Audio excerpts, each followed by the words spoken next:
আজকে আমরা অনেকদিন পরে গার্লস ডে আউটে বেরিয়েছি, এই যে সবাই মিলে বেলুড় মঠে।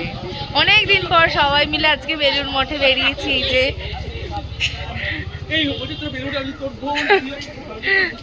তো আমরা অনেকটা লেটে এসেছি, কিন্তু অনেকদিন পর এসেছি। এখান থেকে আবার আমরা আরেকটা জায়গায়ও যাবো। আজকে খুব ভিড়, শনিবার এমনিতেই। দেখো এই দেবাশিসটা আসেনি, তাও ঘুরি, সবাই আমরা সিঙ্গেল সিঙ্গেল ঘুরছি। বল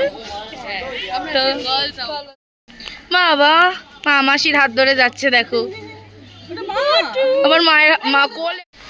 এই যে আমরা এখন বেলুড় মঠ পৌঁছেছি, বাট প্রচন্ড আকাশের অবস্থা খারাপ। এই যে আকাশের অবস্থা খারাপ, কতক্ষণ জানি না এভাবে চলতে পারবো। আমরা না হেলেই আজকে পারতাম, খাওয়ার ইচ্ছে।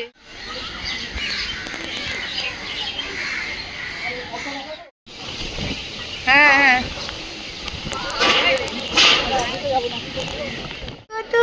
আজকে এসে আবার কত আজকে রেড কারে চড়ছে। ওলে বাবালে, রঙ্গলিতে এসে আজকে আবার রেড কারে।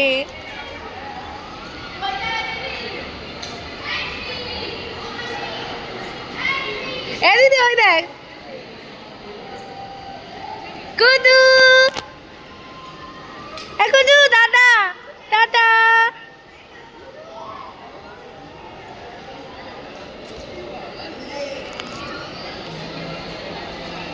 কি মজা পায়।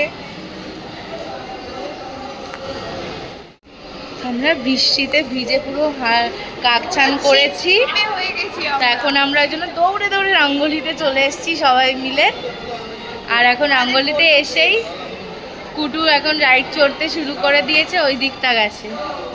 আর দিদিরা ওইদিকে বসে রয়েছে, সব ওরা ওই দিকে গেছে। তারপরে আমরা অন্য জায়গায় আবার ঘুরবো।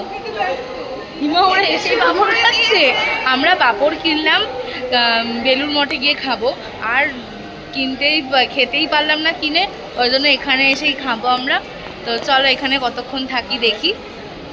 আজকে বৌদিকে নিয়ে আমরা প্রথমবার গেছিলাম বেলুড় মঠে, আর ভালো করে ঘুরতেই পারিনি। রঙ্গলি থেকে এসে এখানে এখন খেতে এসেছি। কুটুর খুব খিদে পেয়ে গেছে গো, বেচারা। খাই দেবে, তুমি তোমারটা খাও। ছোট্ট মিনি ব্লগটা এখানেই শেষ করলাম। আশা করছি তোমাদের ভালো লেগেছে। ভালো লাগলে like, comment, share and subscribe করে দিও। নতুন ব্লগে আবার তোমাদের সাথে দেখা হবে। ভালো থেকো, সুস্থ থেকো, are always keep smiling. Tata.